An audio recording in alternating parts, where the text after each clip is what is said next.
Mais ils vont vous détester là en fait. Parce que toi, t'es en train de littéralement rien faire, et eux, les autres, ils sont tous scotchés à leurs écrans. Il a notamment surfé 2 rebonds, celui-ci entre 14h12 et 14h20, et enfin Blitz, le meilleur modèle au global, a explosé les compteurs avec plus 1 euro sur la journée. Dès 17h03, Guardians se positionne à la vente et short le marché, et a pu surfer le mouvement baissier qui a eu lieu durant quasiment l'intégralité du duel.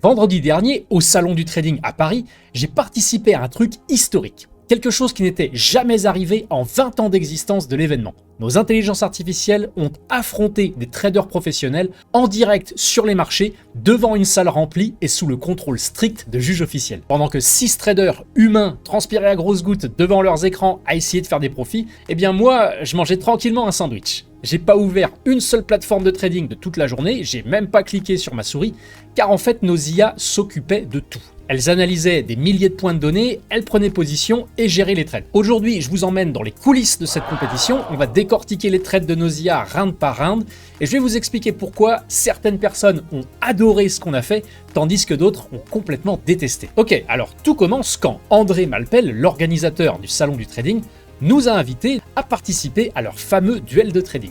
Et il faut comprendre que ces duels, c'est une institution. Ça fait 20 ans que ça existe et c'est le grand spectacle du salon du trading. Des traders humains qui s'affrontent sur scène devant un public de passionnés. Et c'est du trading discrétionnaire pur et dur. Les gars sont rivés à leurs écrans, à vivre chaque variation du marché et à ouvrir et fermer des positions. Mais cette année, on a décidé de changer les règles du jeu. On est venu avec 5 modèles d'intelligence artificielle autonomes qu'on a appelés Blitz, Ronin, Guardian, Spark et Iceberg. Les règles des duels sont simples, 50 000 euros de capital de départ, des marchés en live et 3 rounds d'1 heure répartis sur toute la journée. Il n'y a pas de réajustement possible ou de modification du code une fois que le duel est lancé. C'était vraiment IA versus humain. Le premier duel commence donc à 9h30 le matin. Le terrain de jeu, les actions. Il faut se mettre à la place des traders participants au duel, c'est clairement stressant. Vous êtes face à une salle remplie et vous devez passer au moins un trade durant l'heure, même si vous estimez qu'il n'y a rien à faire. Et dès les premières minutes du round, le contraste est saisissant. D'un côté, il y a les humains qui analysent l'order book, tracent des droites de tendance, repèrent des zones de liquidité ou alors hésitent complètement. Et de l'autre côté, il y a nos IA qui analysent des milliers de points de données sans que moi j'ai quoi que ce soit à faire. Je vous montre un exemple concret de ce qu'ont fait nos IA sur ce premier round action. Il y a tout d'abord Ronin qui a pris des trades à la vente sur l'action Total Energy, qui elle perdait près de 1% sur la durée du round, et Ronin a pris notamment 2 shorts.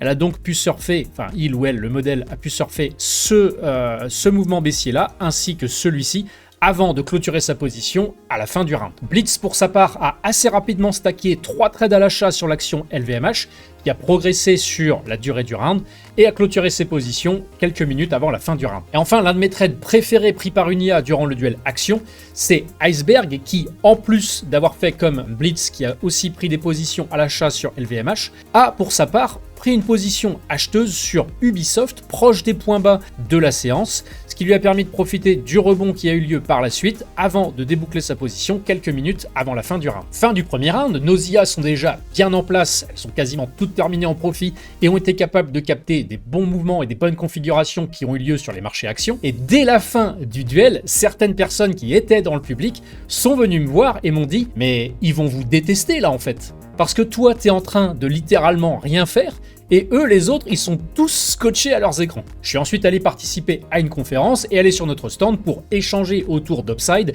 et tout ce qu'on permet en termes d'automatisation sur les marchés sans coder quoi que ce soit. On arrive ensuite à l'après-midi, entre 14h et 15h, c'est le second duel, cette fois-ci sur le Forex et l'or. Un marché beaucoup plus piégeux. Et là, les traders humains ressentent potentiellement encore plus de pression que le matin, car la salle, elle s'est remplie hyper vite, et aussi, il y a un commentateur qui commente en direct toute la compétition, ce qui ajoute davantage de tension pour les traders et plus d'engagement pour le public. Et c'est exactement là que la scène la plus surréaliste de toute la journée s'est produite. Pendant que les traders essayent de timer le marché sur l'euro-dollar, l'USD, JPY ou l'or, moi, je suis assis à côté d'eux et je mange mon sandwich dans le plus grand des calmes. Bah oui, car À aucun moment j'ai besoin d'ouvrir une plateforme de trading ou un graphique, ce sont les IA qui gèrent tout pour moi, donc en gros, j'ai rien à faire. Du coup, voici des trades compris nos IA pendant que je déjeunais. Blitz n'a rien fait durant les premières minutes, puis a shorté le gold et a donc pu surfer ce mouvement baissier qui a duré quasiment un quart d'heure avant de couper sa position et par la suite, il n'a rien fait sur le reste du round. Donc en gros, il a fait tous ses profits sur ce mouvement baissier ici. Iceberg, lui, il était à la sieste, il n'a pas pris de trade du tout durant le round, du coup ses résultats n'ont pas compté. Guardian, lui pour sa part, a aussi tradé le gold comme Blitz, mais à l'achat et donc à des timings différents. Il a notamment surfé 2 rebonds, celui-ci entre 14h12 et 14h20, puis par la suite entre 14h43 et 14h48. Et ce, en plus de quelques petits trades gagnants sur l'euro-dollar. Et les raisons pour lesquelles les IA prennent des modèles différents, c'est parce que parmi les 5 IA, chacune a une personnalité différente des autres. Certaines vont être plus agressives, certaines plus prudentes, certaines vont tenter de prendre des trades basés sur du momentum, tandis que d'autres vont tenter plutôt de faire de la régression vers la moyenne. Et c'est pour ça donc qu'on avait 5 IA, mais qui se comportent toutes de manière différente. Voici les résultats du round Forex et Gold pour chaque IA. Donc en gros, c'est la courbe d'évolution du capital durant l'heure. Donc par exemple, vous pouvez voir que celle d'Iceberg est complètement plate, car son capital n'a pas fluctué du tout durant l'heure, étant donné que ce modèle n'a pris aucun trade. Et rien qu'à travers les courbes d'évolution du capital durant l'heure, on peut vraiment voir que chaque IA a sa personnalité, puisque certaines, comme Spark par exemple, la courbe orange, eh bien dès le début, le capital commence à fluctuer, ça veut dire que très tôt durant la session, elle a pris des trades, alors que à l'opposé, on a par exemple Ronin qui a attendu quasiment la fin de la session pour justement prendre des trades. On arrive ensuite à la fin de la journée, 17h, 18h, c'est le duel sur indice. Là, c'est le sprint final, tout le monde est fatigué, sauf nos IA. Et c'est aussi le dernier round pour tenter de gagner la compétition au global. Car il y a un gagnant par round, mais il y a aussi un gagnant sur l'entièreté de la compétition. Et comme je disais, durant ce dernier round, c'est aussi potentiellement là qu'il y a le plus de fatigue chez les traders humains, car au-delà des duels, eh bien c'est une journée très chargée dans l'ensemble, avec des conférences, des ateliers sur les stands, etc. Mais à mon avantage, une IA, elle, n'a pas de baisse de concentration. Et voici ce que donnait la configuration du marché au moment où le duel a commencé. On était en fait au milieu du range depuis l'ouverture de la session américaine. On avait le point haut de la session qui s'est fait en fait dès l'ouverture ici, et le point bas 1h15 plus tard ici. Donc on a ce range qui s'est mis en place, et à 17h, on était pile au milieu. Donc en gros, pile là où il y a le plus de doutes et le moins d'asymétrie possible. D'ailleurs, l'un des traders humains présents durant les duels a fait une remarque que j'ai trouvée tout à fait pertinente. Il a dit que c'était avant 17h qu'il fallait vendre. Là, lorsqu'on était quasiment revenu proche des points hauts du range, c'était à ce moment-là qu'il y avait une opportunité. Lorsque le duel a commencé, de nombreux traders hésitaient. Mais nos IA, elles, ont tout de suite shorté le marché. Dès 17h03, Guardians se positionne à la vente et short le marché et a pu surfer le mouvement baissier qui a eu lieu durant quasiment l'intégralité du duel. Sur nos 5 modèles d'IA, 4 d'entre elles ont uniquement pris des trades à la vente pour surfer la baisse sur le Nasdaq, et une IA à elle seule s'est un peu entêtée à vouloir faire du mean regression, c'est-à-dire du retour vers la moyenne, et en gros jouer un retournement à la hausse sur le Nasdaq. Ce qui là, en l'occurrence, n'a pas très bien fonctionné. Les IA qui ont shorté la baisse sur le Nasdaq ont soit clôturé leur position vers 17h46 lorsqu'on a eu un début de retournement haussier, soit plus tard vers 17h55 lorsqu'on a eu une nouvelle impulsion baissière et quelques minutes avant la fin du round. Sauf Blitz qui lui a pris ses profits plus tôt après avoir surfé ce mouvement baissier de près de 50 points et qui par la suite n'a plus rien fait jusqu'à la fin du round. D'ailleurs, je pouvais voir le raisonnement de chaque IA minute par minute, un peu comme sur la AI Trading Arena. Je vous mets un lien dans la description de la vidéo.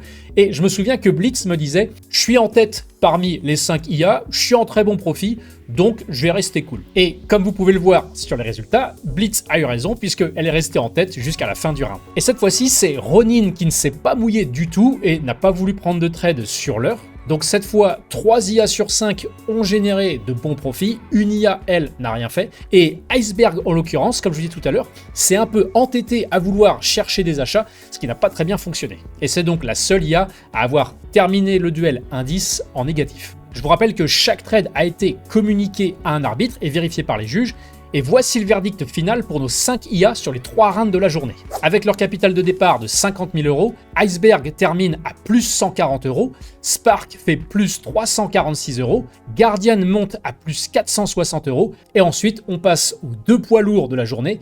Ronin a encaissé plus 647 €, et enfin Blitz, le meilleur modèle au global, a explosé les compteurs avec plus 1380 € sur la journée. Et surtout, les meilleurs IA ont fait plus de profit que le meilleur trader humain de toute la compétition. Après les duels, des dizaines de personnes sont venues nous voir sur notre stand pour nous dire qu'elles ont adoré voir des IA en action. Ce que ce vendredi et ces 3 duels ont prouvé, c'est que l'automatisation, même pour du day trading, eh bien, ce n'est plus réservé aux fonds quantitatifs à milliards. Ça marche en temps réel, en public et sous pression. Et le plus beau dans tout ça, c'est que vous n'avez même pas besoin d'être un développeur de génie pour y avoir accès. Car brancher une IA au marché financier en lui donnant une personnalité et des directives à suivre, pour qu'elle fasse ensuite tout le travail d'analyse et de décision, eh bien, on l'a rendu accessible sur Upside. Vous pouvez donc vous aussi déployer votre propre modèle d'IA qui va analyser les marchés et trader pour vous, exactement comme on l'a fait nous au salon du trading, pendant que vous mangez votre sandwich. En tout cas, merci beaucoup d'avoir regardé cette vidéo. Si vous avez aimé cette histoire, n'hésitez pas à nous mettre un like, à partager la vidéo ou à vous abonner à la chaîne. Et si vous pensez que l'IA va définitivement remplacer les traders humains, dites IA en commentaire. Quant à moi, je vous retrouve très bientôt. Ciao.